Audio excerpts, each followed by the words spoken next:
Thanks for tuning in to episode 19 of the Handmade with Heart podcast. On this episode, I interview Lesley from Tansy Dolls. We chat about creating demand for your product, semi-custom orders, and how to develop your own art style.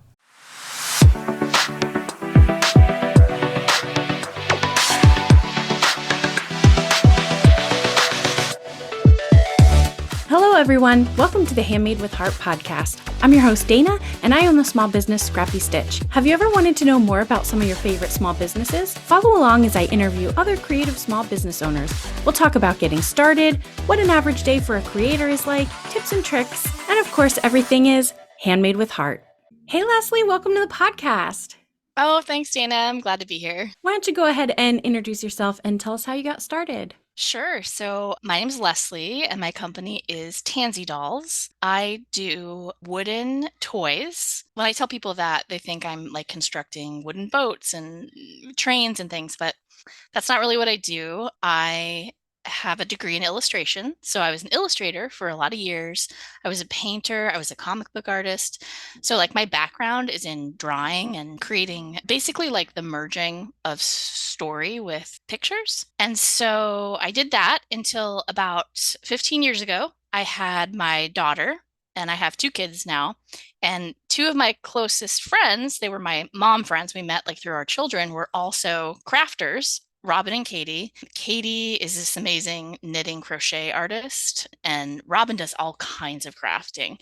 So it was kind of a way for us to bond. Like with our toddlers running around, we would talk about making things together. And so we were all really into sort of the Waldorf aesthetic, which is all natural toys, no plastics, cloth dolls. And we started making them together as sort of a fun outlet for us. And then as our children got older, they're both teachers. Robin's a professor, and Katie is like the head of her math and science department where she teaches. They were like, okay, it's time for us to get our careers going. And I was like, well, this is my career. I'm an artist and illustrator. So around the same time, I had joined the swap, which was a wooden toy swap where you make your own. And I was like, amazing. This sounds so fun. And I made these mushroom dolls on wood. I wood burned them. So I drew them, I wood burned them, and painted them. And they were a big success. Everyone was happy about them. And I just had a blast. And I realized that this was something that I really loved doing and I wanted to keep doing. And it was basically like my illustration career off on a new, tangent. And then I got the added bonus of like meeting amazing parents and seeing their cute kids with my work. I've been doing it now by myself. Gosh, I think it's been like 6 years at this point. How did you get your shop name, Tansy Dolls?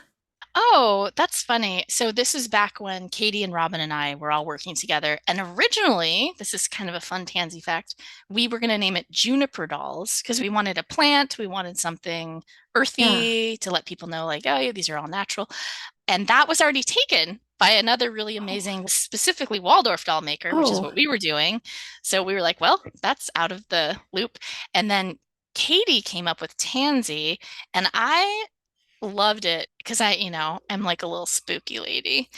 And Tansy are beautiful. They're these yellow, bright, beautiful flowers, but they're also poisonous. People don't know that, but yeah. So I'm like, ooh, this is kind of fun. Mm-hmm. So that's what we just went for. It wasn't a lot of thought, just like it's something fun, and let's have like a flower. It was basically where it originated. But the dolls are non-toxic. Yes. No toxicity in the dolls. Just maybe in the maker a little bit some days. You told me that your work is like illustrations that you can hold. And honestly, they are some of the cutest things I've ever seen in my life. Oh, thank you.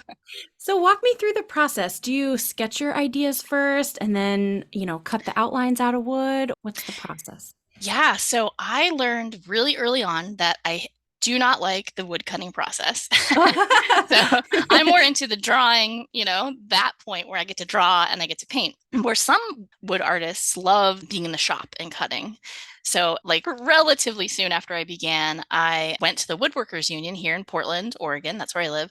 And I'm so lucky because I found my now really good friend, Mark, who is a woodworker. He makes beautiful work. So the process that I do is I will sketch out what I want, hand it off to Mark. and I tell him how many I would like. He cuts them for me.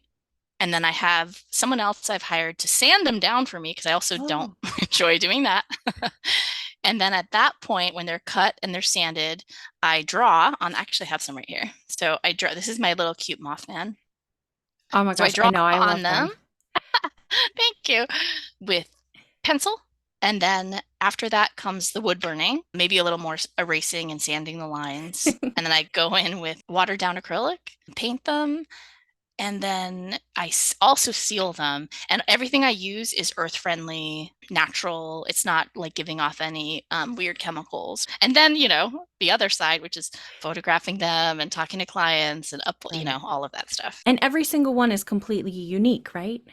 Yep, they are all one of a kind. Do you have a lot of repeat customers? Oh, yeah. My customers are amazing. They're so lovely and kind. And I can really see your work being like collectibles. yes, I have a Mhm. lot of doll collectors. With the success that I've had, my prices have gone up over the years because most of the time when anyone starts doing arts and crafts, right, we're not really charging what they're worth, Yeah. right? Because we're trying to market and get our name out there. So through the years, it sort of evolved into I used to have a lot of parents collecting for their children. And now I have a lot of adults collecting for themselves and also for their kids. But but it's kind of nice because my work has matured a little bit. So I'm able to make, it's October right now, so I can make spooky things or I can make altar pieces for people. So yeah, we'll see how it evolves some more. I'm very excited to be doing more things for adults. How did you find your market of customers? Oh, that's a great question. Well, definitely it's an online community for me. I did a lot of craft fairs in the beginning, and I love craft fairs. I'm actually going to do some this winter for the first Oh. time in a few years, which is nice. But it's definitely for me online sales and the work I do. Like I say, it's kind of a niche group of parents who want natural toys for their children. Mhm. I joined a bunch of natural parenting and natural toy groups on Facebook. They would let people market in there. And then I had my Etsy shop for a long time. And Etsy's great, because you can buy ads and, people can find you that way. But I have a Facebook group that's for, people that want to really keep up to date with me. And I post on Facebook, but I have to say probably Instagram at this point Mhm. is my like bread and butter. It's the app I enjoy the most. So, you got to make it easy for yourself. And then I have my own website too. So now I can just direct people straight to my website. I saw you have a VIP Facebook group. Tell me about that. Yeah, so that started out as actually one of my really good friends, Willow. She's one of the admins for my group. She came to me. A few people had come to me before this, and I was like, no, no, I am too busy. It sounds amazing, but I don't know how I'm going to fit that in. And then Willow came to me and was like, hey, if you want to do it, you have such a big fan base at this point, and we want to talk. And, they're like I say, they're collectors, and so they want to show each other what they have and also sell. It's a buy sell trade group, so they Oh. can like sell secondhand, which I'm totally fine with. And so Willow really like got the ball rolling for that. And she just, was like, I will take care of it. I will make sure everyone's behaving themselves and it's a Mhm. safe space for everyone. Everyone's being kind and nice. That was my main concern. Sometimes with online groups, especially if it's a collector's group, people can get very possessive or just not act on their best behavior, right? Mhm. So that was my main concern. So now I have Willow and Heather and Lisa. They're my three admins, and they're amazing people, so kind. And my group is just so kind. So it's been fantastic. I was really nervous about having one, and now I'm like, thank goodness we have a community. We can just chat and they can chat about other doll makers. Like I'm fine with, whatever goes on in there as long as people are being cool with each other. So it's fun. Nice. Sometimes there's like, giveaways I do in there that I wouldn't do publicly. Or if I have a doll that maybe, something happened, maybe like someone's payment didn't go through and I pop it back in the shop, I'll always let Mhm. them know first before I let anybody else know. Do you do your releases monthly? I generally do them every week, which is Okay. quite a busy schedule. I work a Yeah. lot. Sometimes I'll do them every 2 weeks, every other Okay. week. But for me, I've found that especially now, like the economy is real tough on people and everything's slowed down. In my mind, anyway, in my idea of marketing, I think to keep consistently visible and like to have people get excited. It's easier for me to have something every week and consistently on the same day, like on Saturdays is when I do my drops now, because then people know, oh, it's Saturday. Tansy's uploading stuff. If that's correct or not, I don't know, but that's how it Yeah. makes sense in my brain. How many do you usually release at one time? I try to do at least 20 a week. Sometimes it's more, sometimes it goes up to 30, just depending on where I'm at or the scale of the work. I have smaller work and then I have larger work. But I would say like 20 to 25 is probably a good number. There are some weeks where I have just like 10. That's all I can get around to doing or completing. I have a lot of half-finished dolls around the studio. People will ask me, hey, you did this progress video and then the doll never showed up. And I'm like, yeah, it's looking at me in my studio right now. One day. Do you have any shortcuts for people that do one-of-a-kind items? Because it's so much work doing all the listings, all the photography. Have you sort of condensed that down and found some shortcuts? Oh, that is a great question. And that is also something I should consider doing for myself. Well, like my process of painting, so I put on layers of acrylic, right? So I will work on like 5 dolls at the same time. If you look at my drops and my restocks, you can kind of see that aesthetically the color schemes are usually kind of matching. Yeah. And that's because I'm like, these ones are purple and black. These ones are blue and green. These ones are, and I'm working on like 5 or 6 at a time. But yeah, there's still, all of the attention to detail just takes a long time. I don't know if there's any way around that, doing one of a kind stuff. So when you post things on your website, do you have like a template that you can just, copy for each item and then just plop the new picture in? I do. Yeah. I Yeah. use Shopify. Yeah. It just lets you duplicate and then I can just go in and change the picture and the price and the name. How do you come up with your prices? Oh, that's been tough. Like Yeah. I said, I've raised them over the years because, when you first start, a lot of us lose money really when we think about not Yeah. just the product, but like the supplies and materials, but the time and the effort, not just making the work, but marketing it, right? It Mhm. takes so much time.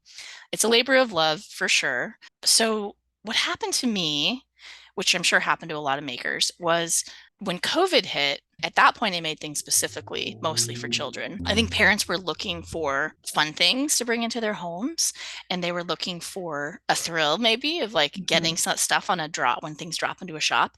And so my popularity really skyrocketed. Right during those Mhm. years, I didn't want to like go too expensive too fast, obviously, and like shock everybody, but they just sort of inched up. I started selling out really quickly, which is wonderful. So with every sold out drop, then I would just inch, just even by like $2 until we're at the prices we are now, which are probably going to stay the same. We'll see how things go. But right now, I'm able to pay the people that I employ and pay myself a wage that makes sense for all of the work that I put into everything. Your items do not last long when you post them. How have you created a strategy for demand for your products? Oh, this is my favorite question I like to tell people. And this is perfect for October, right? Like I told you before, I'm a spooky lady, and this is like magical thinking. Okay. I give this advice to anyone who asks me about it. And here it is. When I first started out, obviously, like everyone, I was not selling out. But at some point, I decided that I was going to sell out one day. And so I would have a drop and I would have, let's say, 10 dolls left. And I just would tell myself, these dolls are going to sell at a craft fair later. This is all my craft fair stuff that I'm going to sell it during the holidays. Winter's coming up. And by Mhm. the time I reach December this year, everything's going to be sold out. And that's magical thinking, right? But it's also setting intentions for yourself. And like you have to like also do things like in the mundane world and make strategies for yourself. I'm very much into that, the energetic side of my work.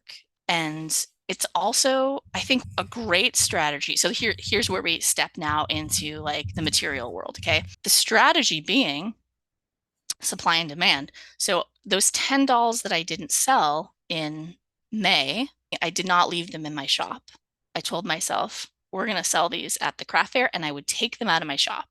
So for anyone who's not asking me, those dolls are now sold, right? People don't have access to them anymore. Mm-hmm. And so that does create supply and demand. And people quickly caught on that if they don't come to the shop that day, they're going to lose their opportunity to get dolls. And Ah. that magical thinking mixed with the things that I'm doing to create a supply and demand come together. And then that's exactly what started happening. By December, I couldn't keep dolls in stock, and that's thankfully how it still is today. Although Mhm. things have slowed down, don't get me wrong. I'm like at the whim of the economy, just like everybody Right. else. But again, I'm preparing for some craft fairs this year, and I do have some things that haven't sold, and I'm fine with it. Like, that's what the thing is. You have to have a sense of groundedness and like understand that it's all going to work out. So that's where I'm at with dolls. And then, and when they don't sell, you come up with new strategies of like, okay, you have a sale, you go to craft fairs, you tap into a different market, you know, leave it open for yourself. But supply and demand, I think that's the key that people don't quite understand. Also, my another thing I love to tell people is having different price points. That's what I learned as a painter. I was a painter in LA for a lot of years, and the small things will sell the larger things, and the larger things will sell the smaller things. And everyone has a different budget, and everyone has a different space in their home.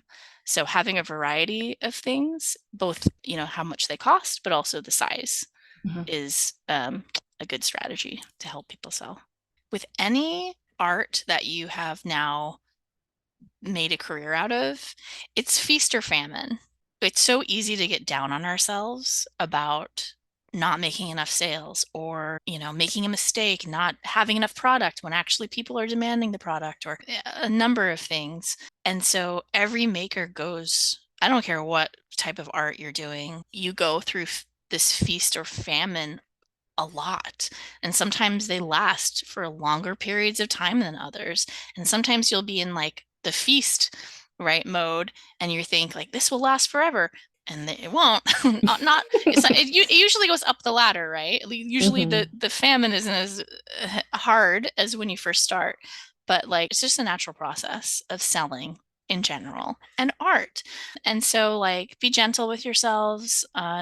Especially now, like we were just talking about earlier, the economy is really struggling right now specifically. Mhm. And unfortunately, art is usually the first thing to go from people's budgets. Oh And yeah. so try to not take things personally. You just have to keep the spirit of loving what you do and being kind to yourself around those sorts of things because we're sensitive artists, right?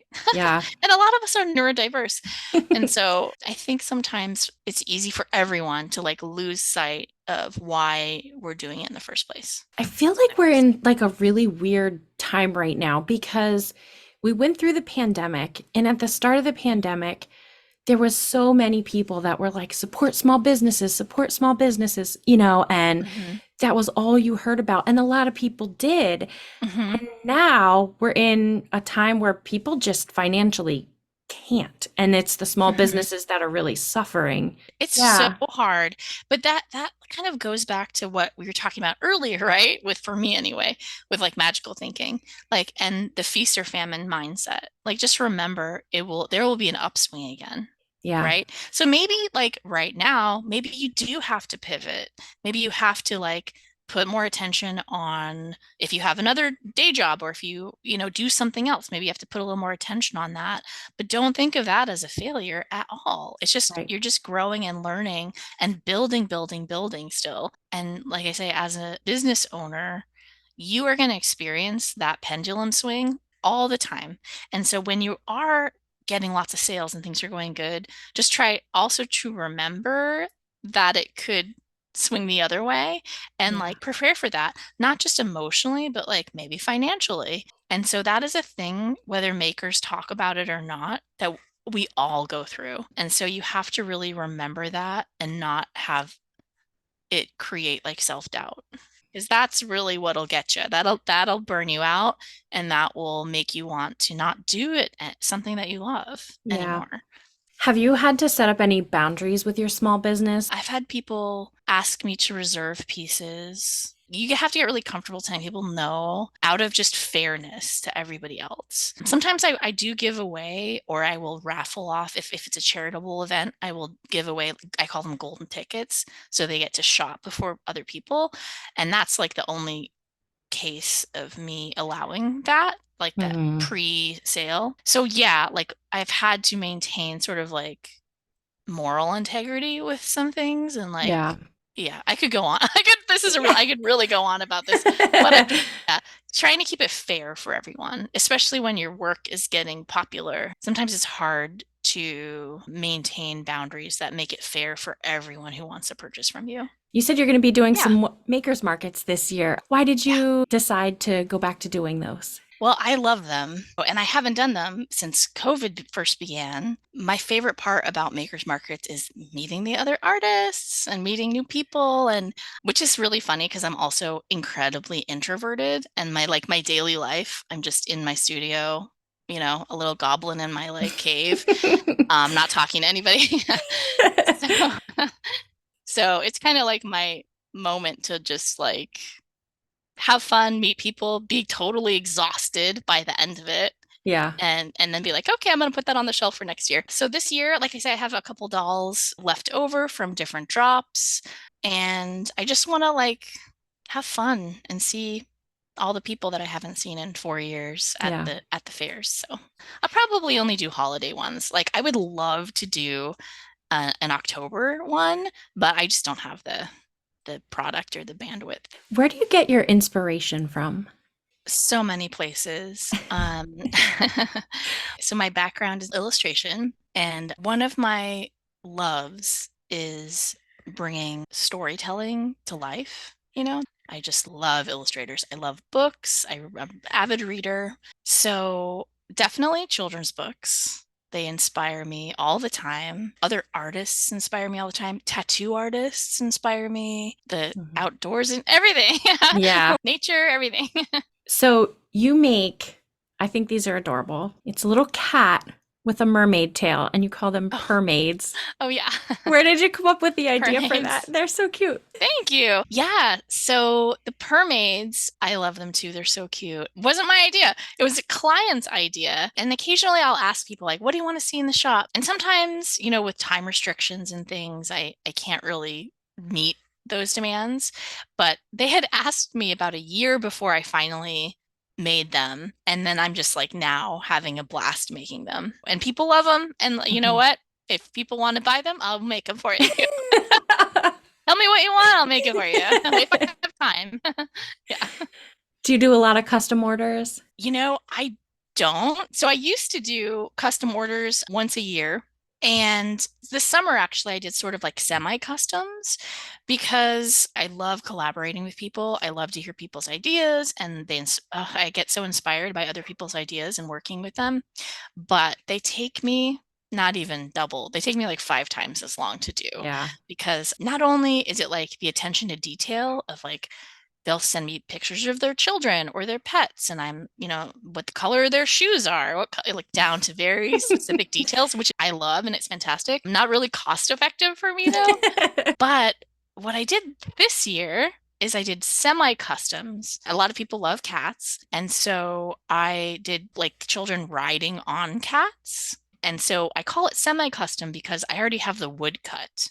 So this is the shape I'm working with, and that's what we got going for us. So, for example, if you wanted your child to have fairy wings, well, that wouldn't work because the wood cut doesn't allow for it. But in doing so, it made, even though they still take me 5 times as long to do, getting the wood cut and like agreeing on a design, dropping it off to Mark, getting it back, that process can take like 2 months sometimes for me, depending on how busy Mark is. So I think I found a bit of a solution in doing the semi-customs. But again, I can only do them when my shop is closed, which I Mhm. do. I close every summer just so I can be with my kids. That's a great idea to do semi-customs. Yeah, hopefully it works out. So we'll Yeah. see. I'm probably gonna offer them again this coming year. And I see you donated a piece to be auctioned off recently. Tell me a little bit about that. Yeah. Well, I do every now and then I do that. I honestly, like I was telling you before, I think this was maybe off air, about one of the joys of doing this is to see people's pictures of their kids, and they get to meet, like, my clients are so wonderful. And I've made friends, like, that I've had for years now from this business. But another fantastic thing I've been able to do is, yeah, make donations and raise money for funding. Sometimes I'll do like a percentage of sales to go to something specific that I care a lot about. And so it's been a really actually important part of doing my work. It just feels good. And that's the thing, right? We all work so hard on our crafts and what we make and selling them. And I sort of made that promise to myself that, like, if I wasn't having fun, what's it worth? Really, if I don't want to like have this be a job I don't want to show up to every morning, right? There's plenty of days where I'm overworked and overwhelmed. Don't get me wrong. So, like, being able to be charitable, it just adds another dimension to being so grateful and thankful that I get to wake up and do art every day. What questions do you get asked the most about your work? Let's see. From other artists, they generally want to know what paint I use, how I get the paint to look the way it does. Yeah, because I think when people work with wood, they have an idea of like a specific type of paint, or maybe like wood stains, because my work, the wood grain does show through and it does appear to be like a stain. But what I'm actually doing is I'm watering down water-based acrylic and creating a stain from that, so it's earth friendly. So I think, like, from other makers and artists, that's probably the number one question people ask me. Yeah. Do you have any tips for artists who want to get started to develop their own style without full on copying somebody? That is definitely something to keep in mind, I think, when you are starting any venture. I would say, go to the drawing board. Sometimes I have sketched things out 20 different ways just to see what I like and how it looks. And there's nothing wrong with being inspired by people. Of course, like, everyone is inspired by everything around them, and other artists, of course, inspire people. And so I think the difficulty comes in when you are copying something too exactly. Like, for example, things with copyright, right? Like doing something from Disney or, a movie, and then you're making an exact replica or a character. Like, even, which I thought was interesting, even Frida Kahlo, who's a famous artist, right? Who's been dead for many, many years now. Her estate will go after you if you do anything related to her work or that looks like her or her work. And so from a small business perspective, it's not wise to copy bigger companies or even bigger artists, but even copying, and when I say copying, I mean like making exact replicas, right, of smaller businesses. Well, first of all, it's not very nice of you. Not nice. But also, you can find yourself in legal trouble. But you have to think about the longevity of your career and the longevity of the business that you're making and how it feeds your soul, right? Because again, we put so much work, so much effort into building these brands. You might as well have it be authentically you, right? You're selling something that's unique and different, and there's going to be lots of refining that, and it's going to grow over time, and it's going to get more refined and look better and better and better.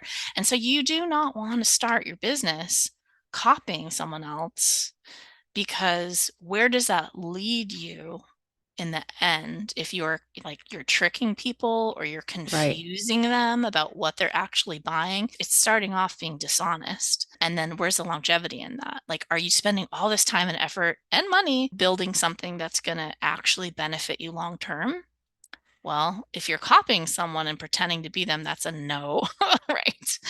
So I would just say go to the drawing board and just try out 100 different styles, on paper, sketching, find one that you love, refine it so it is more authentically you, and roll with that, because it's not only going to help your business, it's going to give you a sense of pride and integrity that's going to withstand the test of time. I have even seen people online steal another creator's photos, like their full photos, and put it up on Etsy as if it's their own work. Sometimes they end up shipping something, but it looks nothing like the photo. I don't understand what people Right. think they're going to gain from that because they're going to have to refund all the money. Like it's Hmm. not, They're going to get bad and reviews. then their They're shop's going to get shut down. So what, right. what are they trying to accomplish there? I don't That get I it. have to, I mean, in my heart of hearts, I'm like, those people have to be just scammers, not Hmm. artists, right? Like they are not, Yeah. it's Right. actually doesn't have anything to do with being a creative person. It has to Right. do with being a scam artist. But yeah, like to your point, how do they Right. think they're going to create a business model that works for them? It's not. They're just going to have a bunch of angry people disappointed with their product and then maybe get into some legal trouble too. I think another thing people don't realize is, I mean, flat out copying is illegal, but also the fact that if you put something that vaguely resembles Mickey Mouse or Hmm. another artist's work, I mean, they can go after you for that too because of Yeah. misleading people. Yep, Yeah. absolutely. So it's best to just avoid that as much as you can. Be authentic in, what you're delivering to people, and then you will Yeah. never run into that problem. Right. Yeah. You had someone create a fake Facebook page and Oh try to yeah. scam people. Tell me a little bit Yeah. about that. Yeah, this is the age we're in, right? It's Mhm. like happening to everyone. Luckily, with me, I caught it right away. It was very serendipitous, actually. I don't even know how I caught it. I was like, let's see what's going on. And I typed in Tansy Dolls and I was like, that is not me. Okay. And then I went into my VIP group. I warned everyone, and then they were like on it. Everyone was notifying Facebook. So Gotcha. they got taken down really fast. My VIP group is just fantastic. They have my back. That's something Devin mentioned on the last podcast. She said it's important to go in every now and then and Google yourself or search your own hashtags and stuff to see what pops up because stuff like that happens a lot to people. It does. What I always tell people also, and I do this myself, is if you are on someone's page, check to see when they have posted, like the dates. And if Mhm. they're posting like, October 14th, and there's like 10 in a row, all from October 14th, you can guarantee that's not a real page. So Yeah, try to tell people just look for the dates, and if they're posting every day, that's a real maker. If they've right. just bombarded it on one day, everything's been created, yeah, stay far away. One thing someone was asking me about, and I actually got tagged in this too, they tagged my business and it said, your Facebook page is violating Facebook terms of service. And Oh, I got that one too. yeah, I've and gotten so like 4 of those. yes, and another maker Yes. came to me and was like, "Is this real?" And I was like, "No." I was like, "First of Hmm. all, Facebook isn't going to publicly tag you. They're going to contact you privately, and Hmm. they're not going to tag you in an entire, you know, 30 other maker posts and say, Yeah. you guys are all in violation." And the same Oh, I've thing. got messages though. I Yeah. have gotten Oh, have you gotten personal messages? uh-uh. Yeah, I've gotten personal messages that looks like it's from Facebook. Wow. Hmm. So you can't trust the personal messages either, No. unfortunately. Yeah. And that's how people's business pages get hacked. When people click Right. on the links and stuff like that. So, you Right. have to be so Exactly. careful. I kind of feel like anything like that, and obviously it like gives you a jolt of fear. You're like, oh no, what did I do? Yeah. My marketing, right? And that's what they're counting on. But I think it's like any sort of scam, like if you got called from the bank, right? I wouldn't call back the number they gave me. I'm going to go to my card and I'm going to look for Hmm. the number and call that number back, Right. right? And so it's the same with these Facebook or Insta. I haven't gotten any from Instagram, but I'm sure it's coming. I would never follow a link. I would just go directly to Right. Facebook and see. I mean, I don't know how hard challenging that is. Or if your page does get shut down, right? Right. Then it's the time Right. to be like, okay, what I do? I love that you post work in progress videos. I think that makes people really excited for your next release when you give them little sneak peeks of everything behind the scenes. It's fun to do. I love showing people my process. I feel like I'm like so limited on time. Like I say, I do a restock every week, so I'm just sort of scrambling a lot. But I would love to shoot a video that takes people through the entire process of like sketching it on paper, getting it back, sanding it, drawing, wood burning, the whole thing. But I Yeah. think with wood burning, it's not a widely done craft. There are plenty of people that do it, but people are very interested in the materials I use or how it looks. being done. I think that's maybe the intriguing part is the wood burning part. Do you do a lot of giveaways? I do. I love doing my giveaways. So when I do one, I generally do three prizes because I want to do my Instagram followers, my Facebook page followers, and then my VIP group. So I try to always do something a little special for my VIP group. But giveaways are great. Again, if I have any overstock of dolls, that's another facet. I tell myself, oh, this will be a giveaway and make somebody's day. So one of the tiers of my giveaway is a surprise Tansy doll. So they kind of never know what they're going to get, but until it Oh, shows up at their home. that's cool. Yeah, it's fun. How do you pick your giveaway winners? So I use a random number generator and then I just count and listen. Like 300 people and I'm just like, oh, it chose 196. Here we go.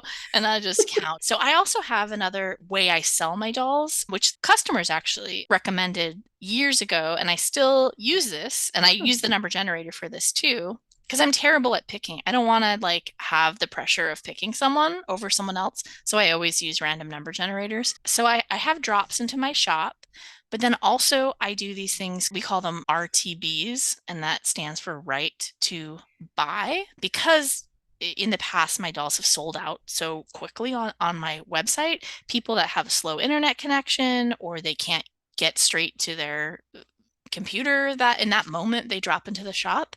What I do is I post the preview online, but they have numbers to them, and then they can comment below the RTB post, like say half of the dolls drop into the shop, the other half were numbered in the preview, and they can go back to my Instagram and my Facebook VIP page, and they can just list the dolls they would like to purchase. And then I do the same process. I use the number generator, and it gives me a list of numbers, and then I will match them with the winners of it. And then they have an opportunity to buy the doll without the pressure of being the fastest, quickest fingers online. So a lot of people like that way of shopping where they can just throw their name in the hat, and then a couple hours later, I let everyone know, hey, this is who won this doll. This is who won that doll. Your dolls are now in the shop, and I reserve them for those people.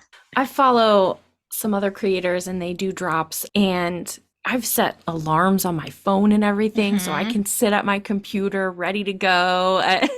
Oh yeah, I've definitely been on the other end of that. Heart goes like crazy. Oh yeah, it's like on one hand, I think a lot of people like that rush, you know. Yeah. I don't like it, but I think a lot of people do, and so I have to like have both ends. But yeah, if I'm going for a maker that I love, I would love to have them just raffle off things, because I hate the pressure of being the first, and then you're right at the moment where you're gonna check out and it's already gone. You're like, oh. I think I know the answer to this question already, but I'm gonna ask it anyway. You do a lot of seasonal pieces. What is your favorite season to work on? Oh, yes. Spooky season. Yeah, I love it. It's so fun. There's so much to explore and do, and yeah, I definitely love spooky season.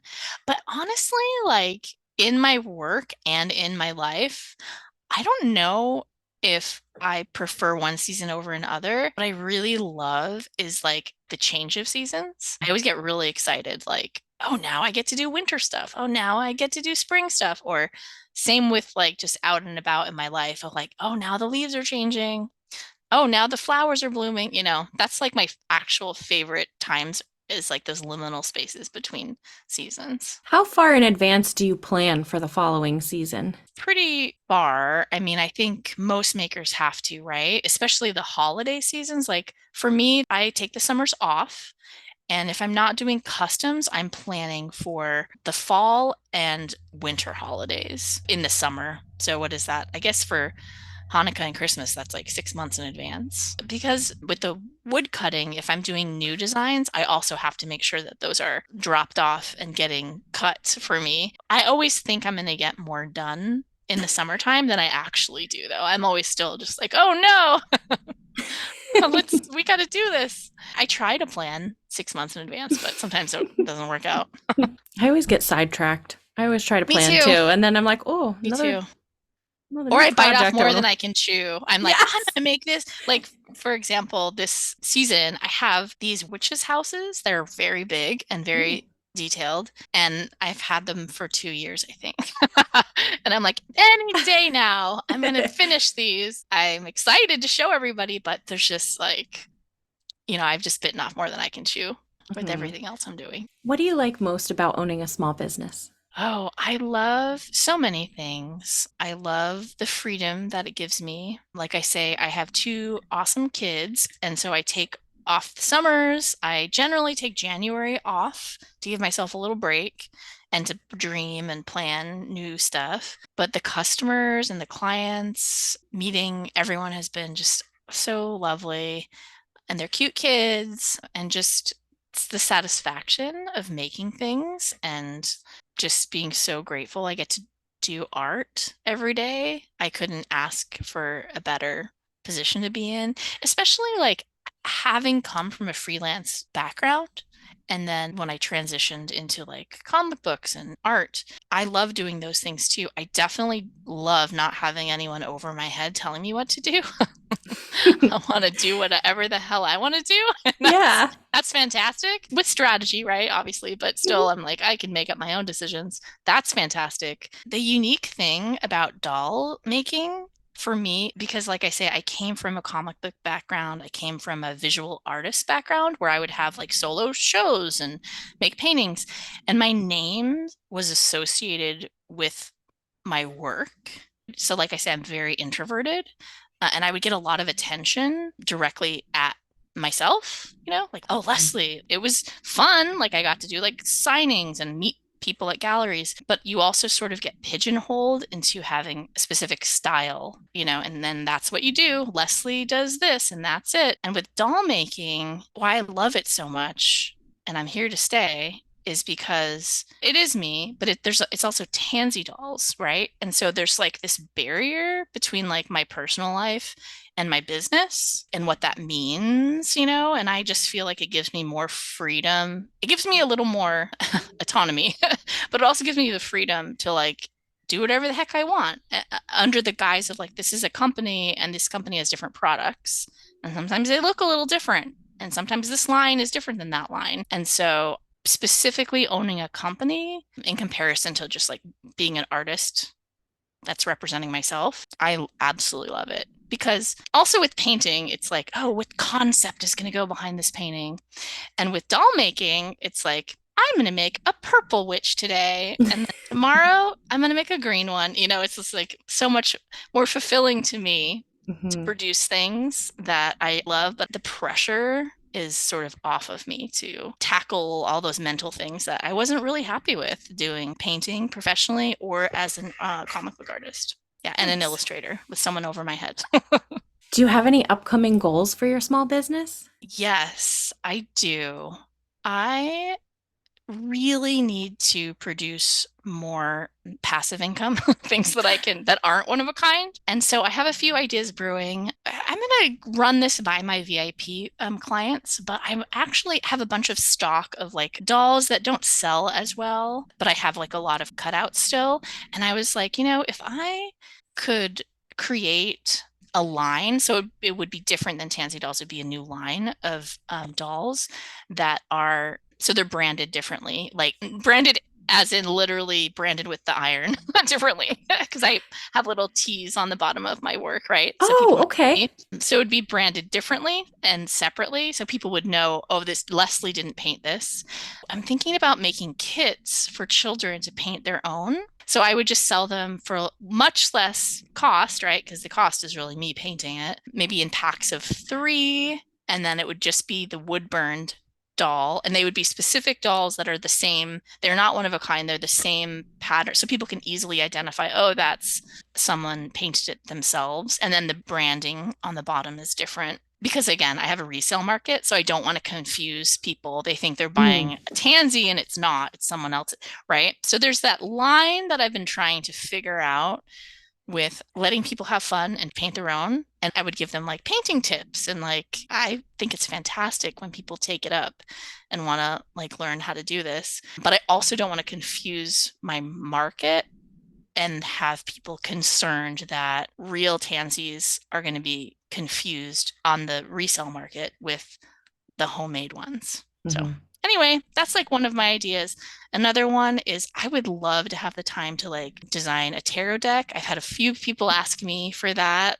Like I say, combining like the more magical interests with my artwork. I have stickers that I sell and just like I say, things that I can easily produce or have it produced for me that I can have more of a passive income. Those are goals. We'll see if they happen. But it would be great if I had the time to do them. So you said you make stickers too? I do, yeah.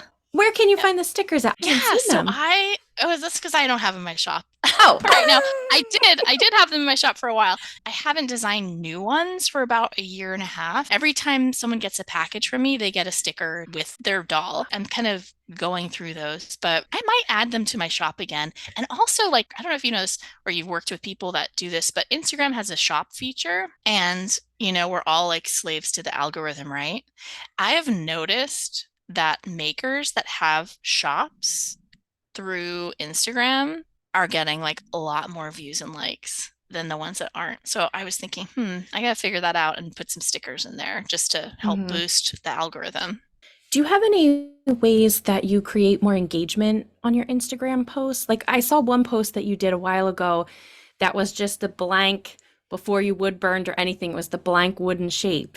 And you were like, oh, can anyone guess what this is going to be? And I thought that was such a cool way to get engagement. Do you have any other things that you do like that? Let's see. I mean, I should do more for sure. That would be great if I was clever enough to do more things like that. I think like having a balance between like reels, right? Instagram's pushing reels right now. I actually prefer the old Instagram of just pictures. So I go back and forth doing pictures and reels. And then we already talked about this, but giveaways are a fantastic way to boost your algorithm, right? And like get more eyes on your page, especially if you're offering like extra entries when they tag their friends. Like that's just a classic way, right? To get people that maybe haven't heard of you before. And gosh, for me also, I've had so many clients. I guess this doesn't have anything to do with your question, but it has to do with marketing. I've had clients just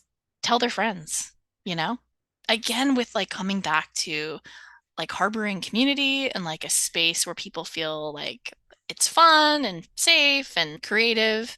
They want to bring their friends along for the ride too, which has been so cool because I've met friends of friends going in with just that attitude of like, this is a welcoming space for everybody and being just kind to people. And then in turn, like attracting kind people has been really great. Not just personally for me, but for your business, it's a great attitude to have. Yeah, keeping things friendly and fun, on your pages, in your personal life, Right. interacting with clients, I think is, people don't talk about it enough, I think. How often do you post on Instagram? I try to post every day, just once a day. That's about all I can handle. Yeah. I have to make it like accessible and easy for me, right? Yeah. I just try to do once a day. I'll take days off if I'm busy, or on the weekend, I'll maybe take some time off. Well, we're nearing the end of the podcast, and that means random fact time. Do you have your random fact for me? I do. I was actually really excited to figure this out. So this is my random fact. The name for wood burning, or just making art with burning hot things in general, is called pyrography. And so it's a Greek word, and per means fire and graphos means writing. And so it's like a really ancient art form that is basically using any kind of heated tool to burn designs into any material. And so Native Americans used hot rocks and coal. Ooh. Yep. And they would burn things into stone and other materials. And then ancient Egyptians heated metal tools, and they also used charred bone. They would heat them up and then burn them into material to make imagery. Isn't that cool? That is very cool. Yeah. Oh, so I love it's that. like an ancient art form. Thanks so much for joining me on the podcast this afternoon, Lesley. It was a pleasure talking to you. Thank you so much for having me. I had a blast, and I've been looking forward to talking to you. So Yeah, I'm really glad awesome. we got to get together. Have a wonderful day. Talk to you later. Okay, thanks. You too. Bye-bye. Thank you for listening to this episode of the Handmade with Heart podcast. Don't forget to follow Lesley at Tansy Dolls, and you can find me at Scrappy Stitch and the Handmade with Heart podcast.